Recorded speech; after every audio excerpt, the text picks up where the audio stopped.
There's something nobody really tells you about leaving a corporate job. The leap is often far more reversible than you think. We've been conditioned to believe that leaving a stable career is this massive cliff edge decision. Like, once you jump, there's no way back. But over time, I realized something important. That's only true if your value comes purely from your job title.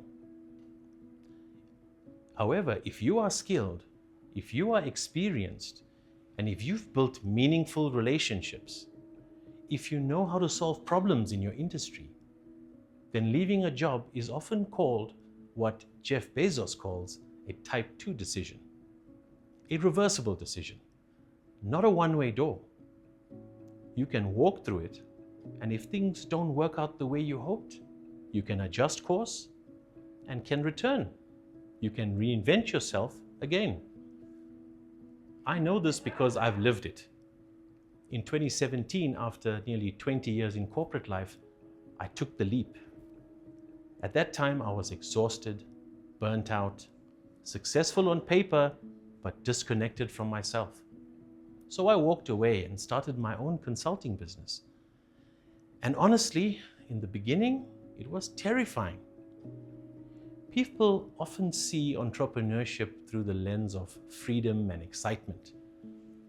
But what they don't see is the uncertainty, the self-doubt, the quiet moments when you stare at the ceiling at night wondering, have I just made the biggest mistake of my life? But slowly, things start working.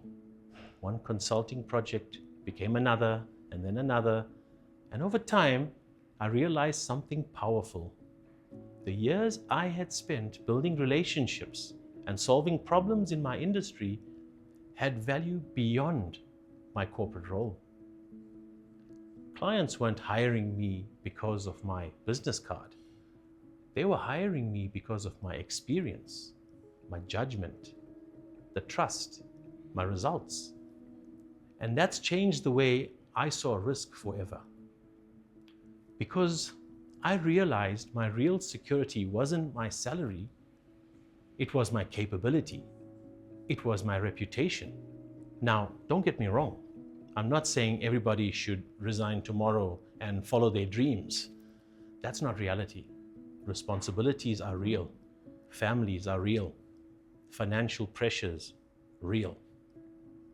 But what I'm saying is this. Sometimes we overestimate how irreversible our decisions are. We treat every career move like it's life or death. But often, it's simply a change in direction.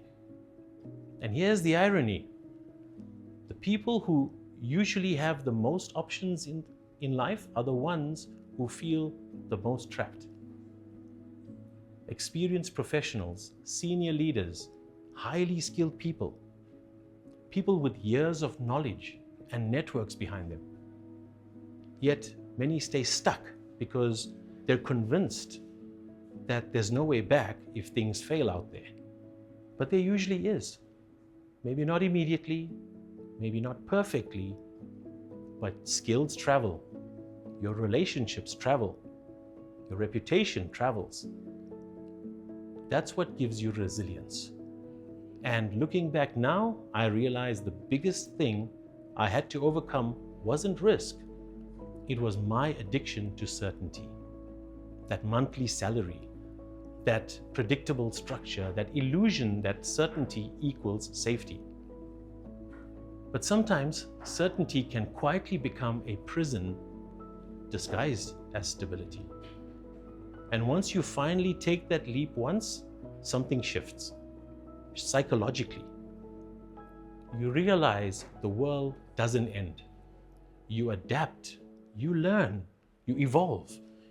You become more resourceful than you ever imagined. So if you're sitting there right now, deeply experienced, highly skilled, with years of relationships and expertise behind you, maybe the decision you're afraid to make is not actually a one-way door. Maybe you've just been treating it like one. And perhaps the better question to ask yourself is this: what is that one decision in your life right now that you've been treating like a permanent decision when it may actually be reversible? Because sometimes that single mindset shift is enough to change the direction of your life.